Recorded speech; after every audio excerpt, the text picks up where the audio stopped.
નમસ્કાર, હું છું પૂજા નિષાદ અને ગુજરાતની વાતમાં આપનું સ્વાગત છે। શરૂઆત મુખ્ય અને વિશેષ સમાચારો પર। ત્યારે વાત કરીશું કેમ પાલનપુરમાં પાલિકાના મેન્ડેટ અધિકારીઓની નિમણૂક કરવામાં આવી છે। આ ભૂલ છે કે પછી કૌભાંડ? ભરૂચના વાલિયામાં ઘરમાં પાર્ક કારનો સૌરાષ્ટ્રમાં ટોલ નાકો કપાઈ ગયો। જાણો શું છે સમગ્ર ઘટના। સરકારી શાળાના બાળકોએ શોધી કાઢ્યો દેશી જુગાડ, આદિવાસીઓની ખેડૂતોની સમસ્યા દૂર કરી। ગોંડલ માર્કેટ યાર્ડના ઇતિહાસમાં પહેલીવાર જીરાનો રેકોર્ડ બ્રેક ભાવ બોલાયો। ત્યારે વાત કરીશું ચમકદાર હીરાના નામે ચાલતો કાળો બાર। આરોપીએ કર્યો $64 મિલિયન થી વધુનો કાંડ। ત્યારે વાત કરીશું ગોધરા કાંડનો। તો ગોધરા કાંડ સાથે જોડાયેલા 95 સાક્ષીઓની સુરક્ષા કેમ હટાવવામાં આવી, જાણો।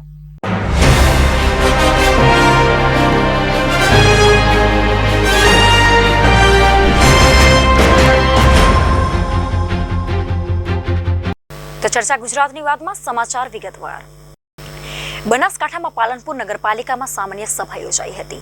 આ સભામાં ચૂંટણી થયા બાદ પાલિકાની વિવિધ સમિતિઓના ચેરમેનની ટર્મ પૂરી થવા નવા સભ્યોની વરણી કરાઈ હતી, જેમાં ભારતીય જનતા પાર્ટી દ્વારા નવા ચેરમેનના મેન્ડેટ ફાળવ્યા હતા। તેથી મેન્ડેટને આધારે નવા ચેરમેનનો નિમણૂક કરવામાં આવી રહ્યા છે। આ ઉપરાંત પાલિકાના કર્મચારીઓના લઘુત્તમ વેતન ધારા હેઠળના પ્રશ્નોને લઈને સભામાં ચર્ચાઓ કરાઈ હતી, જેમાં પ્રમુખ સ્થાનેથી ચર્ચાયેલા કર્મચારીઓના મુદ્દાને લઈને વિરોધ પક્ષે વિરોધ નોંધાવ્યો હતો। તેનું મુખ્ય કારણ પાલિકામાં વર્ષોથી કામ કરી રહેલા કર્મચારીઓને નીકાળી નવા કર્મચારીઓની નિમણૂક વિરોધ નોંધાવ્યો હતો। જો કે કર્મચારીઓના લઘુત્તમ વેતન ધારા મુદ્દાને લઈને વિપક્ષ નેતા અંકિતાબેન ઠાકોરે પાલિકા પર આકરા પ્રહારો કર્યા હતા। તેની સાથે પાલિકા પ્રમુખ ચીમનલાલ સોલંકીએ વિપક્ષ નેતાના આક્ષેપોને ફગાવ્યા હતા અને કહ્યું કે કર્મચારીઓનો મુદ્દો સરકાર સ્તર પર થવાનો છે।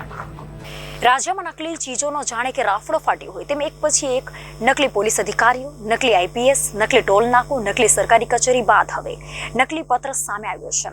નવાઈની વાત તો એ છે કે દાહોદ જિલ્લા પંચાયતના પૂર્વ પ્રમુખના નામે લખાયેલા પત્રના કારણે એક અધિકારીની બદલી થઈ ગઈ છે। દાહોદ જિલ્લામાં આ બનાવને ખળભળાટ મચવા પામ્યો છે। દાહોદમાં નકલી કચેરી બાદ હવે જિલ્લા પંચાયતના પૂર્વ પ્રમુખનો નકલી પત્ર બહાર આવ્યો છે। કોઈ શખ્સે દાહોદ જિલ્લા પંચાયતના પૂર્વ પ્રમુખ શીતલ કુમારી વાઘેલાના નામના લેટર હેડનો ઉપયોગ કરી તથા તેમની સહી કરીને જિલ્લા પંચાયતના સંશોધન અધિકારી વિરુદ્ધ પત્ર લખ્યો હતો। આ પત્રમાં એવો આરોપ લગાડવામાં આવ્યો છે કે આ અધિકારીએ નાણાંની માંગણી કરી હતી અને મનસ્વી વર્તન પણ કર્યું હતું। આ શખ્સે નકલી લેટરનો ઉપયોગ કરીને અધિકારીની બદલી કરી દેવાની માંગ કરી હતી। 25/9/2023ના રોજ આ પત્ર લખાયો હતો। જિલ્લા પંચાયતના પૂર્વ પ્રમુખના પત્રના આધારે ઉચ્ચ કક્ષાએથી સંશોધન અધિકારીની બદલી પણ કરી દેવાઈ હતી। જો કે તાજેતરમાં જિલ્લા પંચાયતના પૂર્વ પ્રમુખ શીતલ કુમારી બી વાઘેલાને આ નકલી પત્ર બાબતે જાણ થઈ। પૂર્વ પ્રમુખે આ બાબતે ઉચ્ચ કક્ષાએ પત્ર લખ્યો કે અને જાણ કરી છે કે 16/9/2023ના રોજ પ્રમુખ તરીકેનો મારો કાર્યકાળ સમાપ્ત થયો હોય કોઈ અજાણ્યા શખ્સે મારા અગાઉ લેટર પેડનો ઉપયોગ કરી રજૂઆત કરી છે કે પાયા વિહોળી છે, તેમણે એવો કોઈ પત્ર પઠાવ્યો નથી। નકલી પત્રનો ઉપયોગ કરીને કોઈ શખ્સે આ પ્રકારે અધિકારીની બદલી કરવાની હોવાનું ધ્યાનમાં આવતા દાહોદ જિલ્લામાં ખળભળાટ મચી ગયો હતો। રાજ્યમાં નકલી ચીજોનો રાફડો ફાટ્યો છે, ત્યારે નકલી પત્ર બહાર આવતા આ વિવાદ વધુ વકરે તેમ લાગી રહ્યું છે। ગુજરાતના રાજ્યપાલ આચાર્ય દેવવ્રતે ગુજરાત વિધાનસભાના ચોથા સત્રનું આહવાન કર્યું છે, જેથી ગુજરાત વિધાનસભાનું ચોથું સત્ર 1 ફેબ્રુઆરીથી 29 ફેબ્રુઆરી સુધી સમગ્ર મહિના દરમિયાન ચાલશે, જેમાં વિધાનસભાના રાજ્ય સરકાર બજેટ રજૂ કરશે, જ્યારે કામકાજમાં કુલ 24 દિવસો અને કુલ 26 બેઠકો મળશે। ગુજરાત વિધાનસભાને લઈને મોટા સમાચાર સામે આવી રહ્યા છે। આગામી 1 ફેબ્રુઆરીથી નવા વર્ષે બજેટ સત્રની શરૂઆત થવા જઈ રહી છે। ગુજરાત વિધાનસભાનું બજેટ સત્ર આગામી 1 ફેબ્રુઆરીથી 29 ફેબ્રુઆરી સુધી મળશે। આ વાતની જાણકારી ગુજરાત વિધાનસભા અધ્યક્ષ શંકર ચૌધરીએ આપી છે। અધ્યક્ષે હાલમાં જ ગુજરાત વિધાનસભાના ચોથા બજેટ સત્રની જાહેરાત કરી હતી। ખાસ વાત એ છે કે ડિજિટલ વિધાનસભામાં તારાંકિત પ્રશ્નો ધારાસભ્યો ઓનલાઈન પૂછશે। આની સાથે સાથે 2 ફેબ્રુઆરીએ વિધાનસભામાં ગુજરાત બજેટ પણ રજૂ થશે। ગુજરાત વિધાનસભાને આગામી બજેટ સત્ર 1 ફેબ્રુઆરીથી મળવાનું છે। વિધાનસભા અધ્યક્ષ શંકર ચૌધરીએ આ વાતની જાણકારી આપી છે કે આગામી 1 ફેબ્રુઆરીથી 29 ફેબ્રુઆરી સુધી ગુજરાત વિધાનસભાનું બજેટ સત્ર મળશે। તેમની ગુજરાત વિધાનસભાના ચોથા સત્રની જાહેરાત કરી છે। શંકર ચૌધરીએ માહિતી આપી હતી કે આ વખતે ડિજિટલ વિધાનસભામાં તારાંકિત પ્રશ્નો ધારાસભ્યો ઓનલાઈન પૂછશે અને આગામી 2 ફેબ્રુઆરી વિધાનસભામાં ગુજરાતનું બજેટ રજૂ થશે। ગુજરાતના રાજ્યપાલ આચાર્ય દેવવ્રતે ગુજરાત વિધાનસભાના ચોથા સત્રનું આહવાન કર્યું છે કે જેથી ગુજરાત વિધાનસભાનું ચોથું સત્ર 1 ફેબ્રુઆરીથી 29 ફેબ્રુઆરી સુધી આખા મહિના દરમિયાન ચાલશે, જેમાં વિધાનસભામાં રાજ્ય સરકાર બજેટ રજૂ કરશે। સાથે સાથે કામકાજમાં કુલ 24 દિવસોમાં કુલ 26 બેઠકો મળશે. વિધાનસભામાં ચોથા સત્રને લઈને વિધાનસભામાં અધ્યક્ષ શંકરભાઈ ચૌધરીએ જણાવ્યું હતું કે 1 ફેબ્રુઆરીથી ગુજરાત રાજ્યસભા વિધાનસભાનું બજેટ સત્ર શરૂ થશે, જેથી વિધાનસભા બજેટ સત્રને લઈને તૈયારીઓ શરૂ કરી દેવામાં આવી છે. ગુજરાત વિધાનસભાના ચોથા સત્રમાં 2 ફેબ્રુઆરીએ બજેટ વિધાનસભાના ગૃહમાં રજૂ કરવામાં આવશે. રાજ્યપાલના સંબોધન પર 3 દિવસે ચર્ચા ચાલશે. 4 દિવસ બજેટ પર સામાન્ય ચર્ચાઓ થશે, જ્યારે 12 દિવસ વિવિધ માંગણીઓને પર ચર્ચા થશે. આ સમગ્ર ફેબ્રુઆરી માસ દરમિયાન વિધાનસભા સત્ર ચાલશે. વિધાનસભા અધ્યક્ષ શંકરભાઈ ચૌધરીએ વધુમાં જણાવ્યું કે ગુજરાતની વિધાનસભા હવે ફિઝિકલમાંથી ડિજિટલ બની ગઈ છે. અંકલેશ્વરના વેપારીએ ટોલ પોલનો અનુભવ થયા બાદ વાલિયાના દેસાડ પ્રાથમિક શાળામાં શિક્ષકે પોતાનો કડવો અનુભવ વર્ણવ્યો હતો. 1.5 મહિના પહેલા તેઓ કેરલા ફરવા ગયા હતા. એ વેળાએ તેમની હુન્ડાઈ કાર ઘરે પડેલી હોવા છતાં છેક સૌરાષ્ટ્રના જૂનાગઢ પાસેના ગડોઈ ટોલ નાકા ખાતે 115 રૂપિયા ફાસ્ટેગમાં કપાઈ ગયા હતા. મધરાત્રે મેસેજ આવતા બીજા દિવસે કોન્ટેક્ટ કરીને કહ્યું કે મારી ગાડી ગઈ નથી તો કેવી રીતે પૈસા કપાયા, જે બાબતે તપાસ કરીને અંતે 1 મહિના બાદ ફરીથી કપાયેલા પૈસા રિફંડ મળ્યા હતા. વાલિયા તાલુકાના ડણસોલી ગામમાં રહેતા 35 વર્ષના શિક્ષક યશવંતસિંહ દિલીપસિંહ ગોહિલ દેસાડા ગામમાં ફરજ બજાવે છે. તારીખ 15 નવેમ્બરે તેઓ કેરેલા ટૂર પર ગયા હતા. તેમની હુન્ડાઈ કાર પોતાના ઘરે જ પડેલી હતી. એ જ દિવસે મધરાત્રે 11 કલાકે જૂનાગઢ ગડોઈ ટોલ નાકાથી તેમના ફાસ્ટેગ પરથી 115 રૂપિયા કપાઈ ગયા. અંતે ઉલ્લેખનીય છે કે ભરૂચમાં પણ ભૂતકાળમાં આવા બનાવો બની ચૂક્યા છે કે ગાડી ટોલ નાકામાંથી પસાર ન થઈ અને એ ગાડીઓના પણ ટોલ નાકા કપાઈ ચૂક્યા છે. આ મુદ્દે આગામી દિવસોમાં આવવાની શક્યતા છે. વાપીના ટોલ કાંડ પ્રકાશમાં આવ્યા બાદ સોશિયલ મીડિયા પર ટોલ નાકા પર અગાઉ પૈસા કપાયા હોવાની વાતો બહાર આવી હતી. શિક્ષક યશવંતસિંહ ગોહિલ સહિત રિટાયર્ડ શિક્ષક કમલેશ કુમાર કોસમિયા, નેત્રંગમાં પેટ્રોલ પંપના માલિક અયુબભાઈ પઠાણીની ગાડી નેત્રંગ હોવા છતાં 2 વાર ટોલ નાકા પરથી પૈસા કપાયા હતા. સરકારી શાળાના બાળકોએ દેશી જુગાર શોધી કાઢી આદિવાસી ખેડૂતોની સમસ્યા દૂર કરી છે. આદિવાસી શાળાના વિદ્યાર્થીઓએ બનાવેલો પ્રોજેક્ટ રાષ્ટ્રીય કક્ષાએ ઝળક્યો છે. હવે નક્ષનો પ્રોજેક્ટ રાષ્ટ્રીય કક્ષાએ નવસારીનું પ્રતિનિધિત્વ કરશે. નવસારીના આદિવાસી પટ્ટાના વાંસદા તાલુકાના ગામો ડુંગર પર હોવાથી ત્યાંના ખેડૂતોને નાના ખેતરોમાંથી ખેતી કરતા હોય છે. આદિવાસી વિસ્તાર હોવાથી ઘણા ખેડૂતો નબળી આર્થિક સ્થિતિના કારણે મોંઘા ખેતીના ઓજારો વસાવી શકતા નથી અને રાસાયણિક ખાતર પણ મોંઘું પડતું હોય છે. ત્યારે આદિવાસી ખેડૂતોની સ્થિતિ જોઈને વાંસદાની રંગપુર પ્રાથમિક શાળાના 2 વિદ્યાર્થીઓએ વિજ્ઞાન શિક્ષકની મદદથી ડાંગરમાં રાસાયણિક ખાતરને બદલે અઝોલા વનસ્પતિ તેમજ નાના ખેતરમાં ખાતર છાંટવા તેમજ બીજ વાવવા વેસ્ટમાંથી બનાવેલા બેસ્ટ મશીનો રાષ્ટ્રીય કક્ષાના વિજ્ઞાન મેળામાં પસંદગી પામ્યા છે. આદિવાસી બહુલ્ય ધરાવતા વાંસદા તાલુકાના રંગપુર ગામની સરકારી પ્રાથમિક શાળાના શિક્ષકો શાળાના વિદ્યાર્થીઓની કલ્પના શક્તિ અને સર્જનાત્મક શક્તિ ખીલવવા માટે અનેક પ્રયોગો કરતા રહે છે. જેમાં તાલુકા જિલ્લા કક્ષાએ યોજાતા ગણિત વિજ્ઞાન પ્રદર્શનમાં રંગપુર શાળાના વિદ્યાર્થીઓ છેલ્લા થોડા વર્ષોથી અવ્વલ રહેતા આવ્યા છે. આ વર્ષે પણ રંગપુર પ્રાથમિક શાળાનો પ્રાકૃતિક ખાતર અઝોલ રાષ્ટ્રીય કક્ષાએ પહોંચ્યો છે. જેમાં શાળાના ધોરણ 7ના વિદ્યાર્થી નક્ષ કલસરિયાએ રંગપુર અને આસપાસના ગામડાઓની ભૌગોલિક સ્થિતિ અનુસાર નાના ખેતરો ધરાવતા ઘણા ખેડૂતો આર્થિક રીતે નબળા હોય છે, જેઓને ડાંગરની ખેતીમાં નાઇટ્રોજન ખાતર નાખવું મોંઘું પડતું હોય છે. ત્યારે આદિવાસી ખેડૂતો વગર ખર્ચે સારી અને પ્રાકૃતિક ખેતી કરી શકે એવા આશયથી નક્ષ દ્વારા તેના વિજ્ઞાન શિક્ષકની મદદથી પાણીમાં ઝડપથી વધતી અને પાકને નાઇટ્રોજન પૂરો પાડતી વનસ્પતિ આઝોલા શોધી કાઢ્યો છે. તેનો ડાંગરની ખેતીમાંથી પ્રાકૃતિક ખાતર તરીકે ઉપયોગ કરવાનો પ્રયોગ કરી સફળતા મેળવી છે. નક્ષ અને શાળાના અન્ય વિદ્યાર્થી યશ ગૌડીએ જૂના તેલના ડબ્બા અને પાઇપ થકી બીજા નાખવામાં આવતા તેમજ પ્રવાહી માપવાની ગણની તથા લુહારને ત્યાં વપરાતા બ્લોઅરનો ઉપયોગ કરીને ખાતર છાંટવા અને મશીન બનાવ્યું છે. જે મશીનનો પણ આદિવાસી ખેડૂતો માટે ઓછા ખર્ચે મોટો ફાયદો આપે એવું સાબિત થઈ રહ્યું છે. નક્ષ કલસરિયાનો આ પ્રોજેક્ટ જિલ્લા બાદ department of science and technology દ્વારા યોજાયેલા વિજ્ઞાન મેળામાં પ્રથમ રહ્યો હતો. હવે નક્ષનો પ્રોજેક્ટ રાષ્ટ્રીય કક્ષાએ નવસારીનું પ્રતિનિધિત્વ કરશે. રંગપુર પ્રાથમિક શાળાના જિલ્લાના અંતરિયાળ અને છેવાડાના ગામમાં હોવા છતાં અહીંના આચાર્ય અને શિક્ષકોના પ્રયાસોથી વિદ્યાર્થીઓ માટે અનેક સુવિધાઓ થઈ છે. સાથે જ શાળાના વિદ્યાર્થીઓ વિજ્ઞાન મેળામાં વર્ષોથી ડંકો વગાડી રહ્યા છે. જેમાં આ વર્ષે અઝોલા વનસ્પતિથી પ્રાકૃતિક ખાતરનો પ્રોજેક્ટ જિલ્લા, રાજ્ય અને રાષ્ટ્રીય કક્ષાએ પહોંચતા શાળાના શિક્ષકો અને ગ્રામજનોમાં આનંદનો માહોલ છવાયો છે. વધઈ વન વિભાગની ટીમે બાર ખાંધિયા નજીકથી ગેરકાયદેસર સાગી લાકડા ભરેલો બોલેરો પિકઅપ વાહન સાથે એક આરોપીને ઝડપી પાડી કુલ 4,50,000નો મુદ્દામાલ કબજે કર્યો છે. સાગનું લાકડું બજારમાં સરળતાથી અને ઊંચા ભાવે વેચાઈ જાય છે, માટે તેની તસ્કરીનો મામલો જોવા મળે છે. મળતી માહિતી અનુસાર વધઈ રેન્જની રભાંસ રાઉન્ડ બીટના બાર ખાંધિયા જતા મુખ્ય માર્ગ પરથી ગેરકાયદેસર સાગી લાકડાની તસ્કરી થવાની બાતમી દક્ષિણ ડાંગ વન વિભાગના DFO રવિ પ્રસાદને મળી હતી. જે બાતમીના આધારે વધઈ રેન્જના RFO દિલીપ રબારી, ફોરેસ્ટ કિરણ પટેલ, ભરત ચૌધરી સહિત વનકર્મીઓની ટીમે વધઈ રભાંસ રાઉન્ડ બીટના દગડપાડા બાર ખાંધિયા માર્ગ પર રાત્રિ દરમિયાન ચેકિંગ હાથ ધર્યું હતું.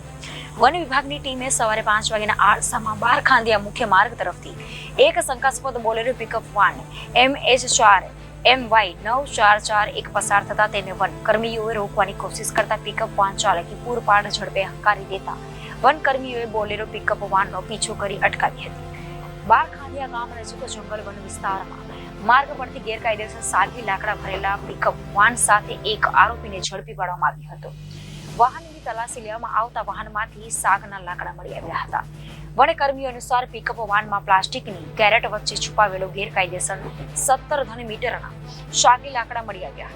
આ અંગે કુલ 4,50,000નો મુદ્દામાલ જપ્ત કરીને ગેરકાયદેસર સાગી લાકડાની ચોરીને અંજામ આપનાર બોલેરો પિકઅપના ચાલક વિપુલ અલ્પેશ ગામિત પલાશિયા વિરુદ્ધ ગુનો નોંધી વધુ તપાસ હાથ ધરવામાં આવી છે. દેશમાં ડાંગ જિલ્લામાં મોટા પાયે સાગ જોવા મળે છે. સાગના લાકડાનો ઉપયોગ પ્લાયવુડ અને દવાઓ બનાવવામાં આવે છે. આવી સ્થિતિમાં બજારમાં આ વૃક્ષની ખૂબ જ માંગ છે. મજબૂત અને આકર્ષક હોવાના કારણે આ વૃક્ષના લાકડાનો ઉપયોગ પ્લાયવુડ, જહાજો, ફર્નિચર અને રેલવે કોચ બનાવવામાં થાય છે. આ ઉપરાંત સાગના લાકડાનો ઉપયોગ દવાઓ બનાવવામાં પણ થાય છે. બજારમાં આ લાકડાની ખૂબ માંગ કારણે કિંમત પણ ઊંચી છે. સાગનું લાકડું બજારમાં સરળતાથી મળે છે અને ઊંચા ભાવે વેચાઈ જાય છે, માટે તેની તસ્કરીના મામલા જોવા મળતા હોય છે. સૌરાષ્ટ્રમાં જીરાની આવક શરૂ થઈ ગઈ છે, ત્યારે ગોંડલ માર્કેટિંગ યાર્ડમાં નવા જીરાનો રેકોર્ડ બ્રેક થયો છે. તેનો ભાવ 43,551 બોલાયા હતા. ગોંડલ માર્કેટ યાર્ડના ઇતિહાસમાં સૌપ્રથમ પહેલીવાર આટલો ઊંચો ભાવ જોવા મળ્યો હતો. સૌરાષ્ટ્રનો પ્રથમ નંબર પર આવતા ગોંડલ માર્કેટિંગ યાર્ડમાં આજે ખુલતી બજારે માર્કેટ યાર્ડ ખાતે આજે ગોંડલ યાર્ડના ઇતિહાસમાં હાઈએસ્ટ ભાવ ₹43,551 બોલાયા હતા. ગોંડલ માર્કેટિંગ યાર્ડમાં આજે સવારે સૌ પ્રથમ નવા જીરાની 80 કિલો જીરુની આવક જોવા મળી હતી, જેમાં હરાજીમાં શ્રીફળ વધેરીને મુહૂર્તના નવા જીરાની હરાજી કરવામાં આવી હતી. સડથલીના ખેડૂત અને જીરું ખરીદનાર યાર્ડના વેપારીને હાર પહેરાવી મીઠું મોઢું કરાવ્યું હતું.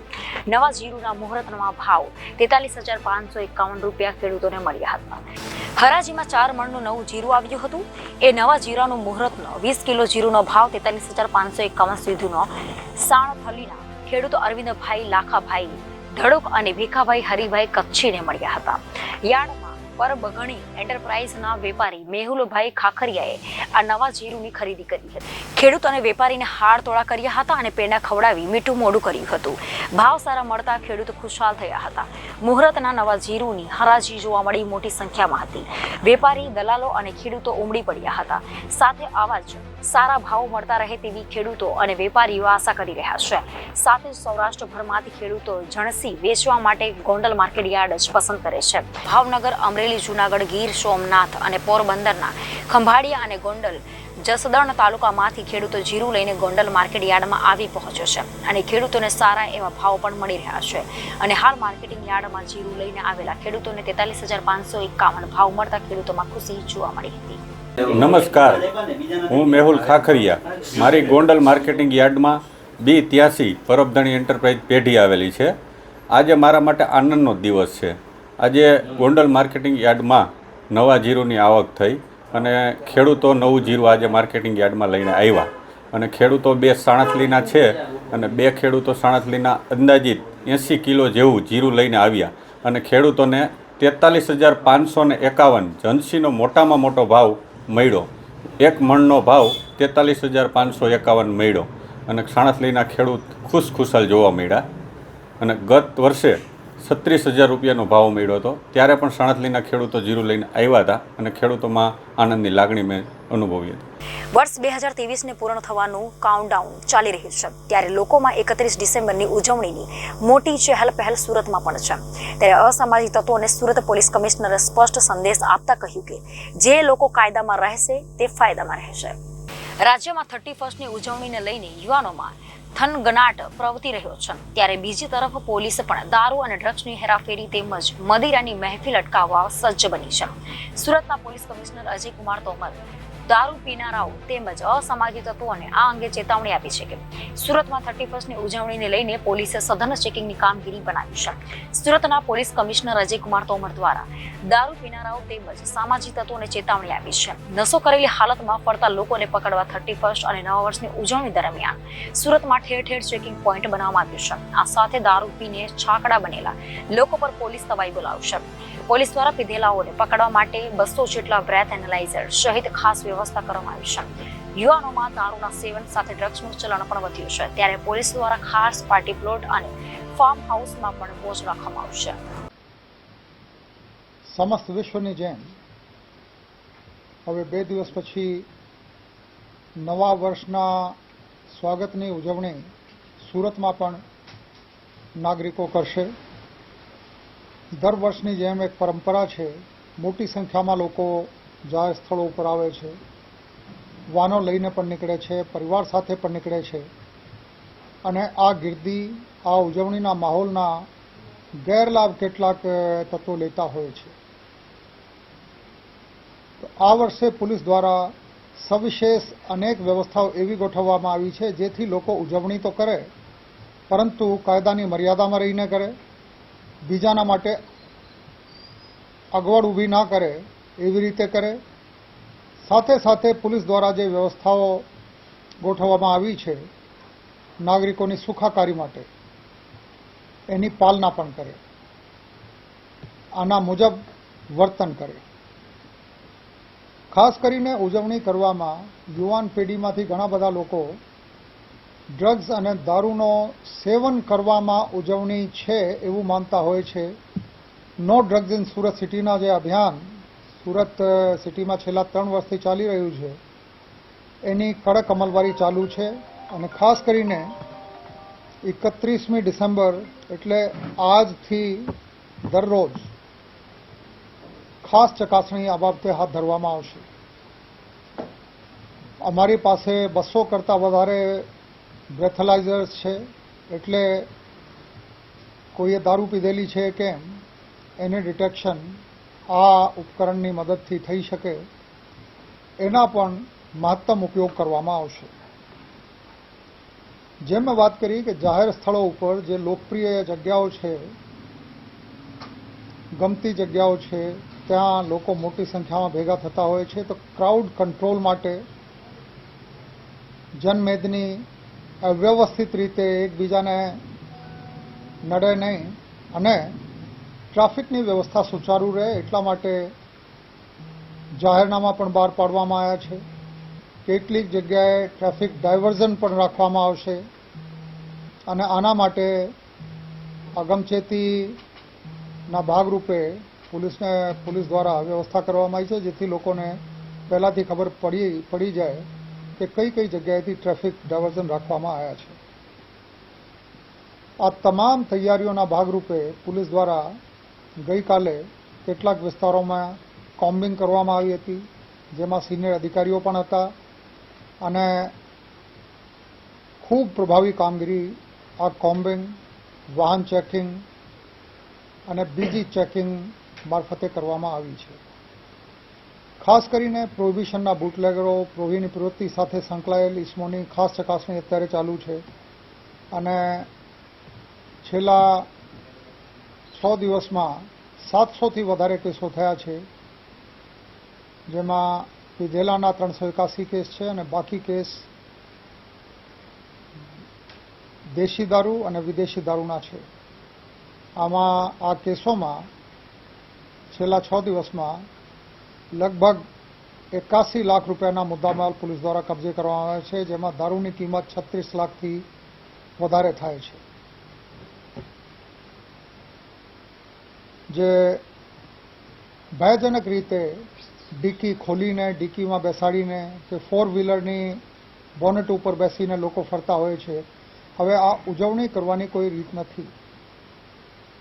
આ કાયદાની વિરુદ્ધની બાબત પણ છે અને કોઈના માટે પણ ભયજનક પણ છે અને બહુ ખરાબ આના લીધે દ્રશ્યો ઊભા થાય છે. પોલીસ 100% પ્રયાસ કરશે કે આ પ્રકારની તક કોઈને મળે નહીં. અને આપના માધ્યમો થકી હું બધાને રિક્વેસ્ટ પણ કરું છું કે આ બાબતે શિસ્તની જાળવણી તમારા પોતાના ભલામાં છે. આ તમામ મુદ્દાઓ બાબતે હું બહુ ટૂંકમાં કહું કે ઉજવણી કરો, પરંતુ કાયદાઓમાં રહેશો તો ફાયદામાં રહેશો.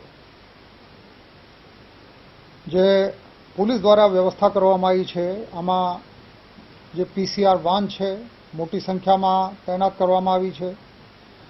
જેટલી ફ્લિકરિંગ લાઇટ સાથે મોટરસાઇકલો છે, આ તમામ ઉપયોગમાં લેવામાં આવશે. પિકેટ મૂકવામાં આવશે, એટલે ચકાસણીના પોઈન્ટ રહેશે પોલીસના. CCTV જે અમારા નેટવર્ક છે, જેની ફીડ અમારા કંટ્રોલ રૂમમાં આવે છે, ત્યાં અધિકારીઓ બેસશે અને કયા વિસ્તારમાં કેવી પરિસ્થિતિ છે એના ઉપર ચાંપતી નજર રાખશે. પરિસ્થિતિ પ્રમાણે જુદા જુદા વિસ્તારમાં ડ્રોનના પણ ઉપયોગ કરવામાં આવશે, જેથી ગીર્દીના કોઈ ગેરલાભ ના લઈ જાય, કોઈ અસામાજિક વર્તન ના કરે. આની સાથે સાથે બહુ મહત્વપૂર્ણ એક બાબત છે, કેમ કે બધા લોકો ઉજવણીમાં નીકળતા હોય છે, તો આમાં મહિલાઓ અને દીકરીઓ પણ નીકળતી હોય છે.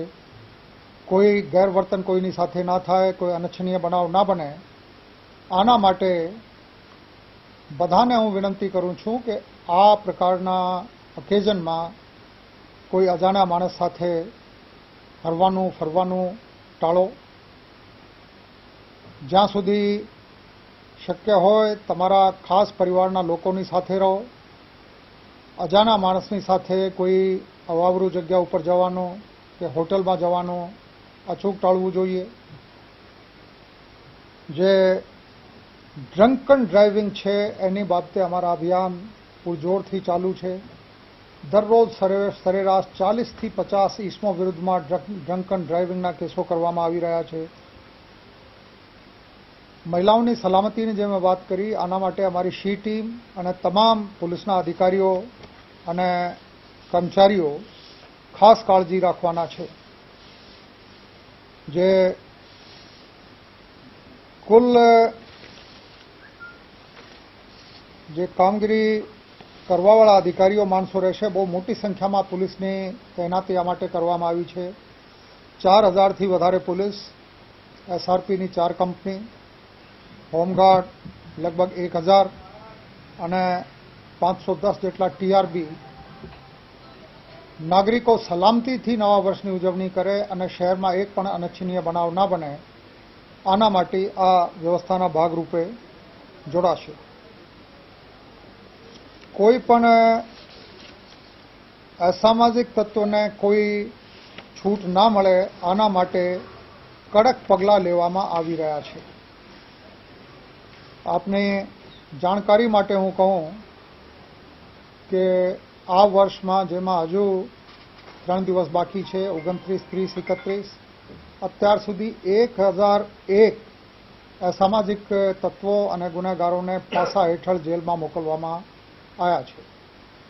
આમાં 480 ભયજનક ઇસમો હતા, 436 બુટલેગરો, જાતીય પ્રકારના ગુનાઓના અપરાધી 26, જુગારના 18, નાણાં ધીરધાર એટલે ગેરકાયદેસર વ્યાજ વટાણાની પ્રવૃત્તિ કરનાર 28 ઇસમો, સાયબર ક્રાઇમ આચરનાર 5, ક્રૂર 3 અને અનૈતિક દેહ વેપારના 5 ઇસમોની વિરુદ્ધમાં, એવી રીતે 1001 લોકોના વિરુદ્ધમાં પાસાનું એક નવું કીર્તિમાન, જે આજ દિવસ સુધી ક્યારે સુરતમાં નહોતા થયા, એટલા બધા લોકોને પાસા હેઠળ જેલમાં મોકલવામાં આવ્યા છે.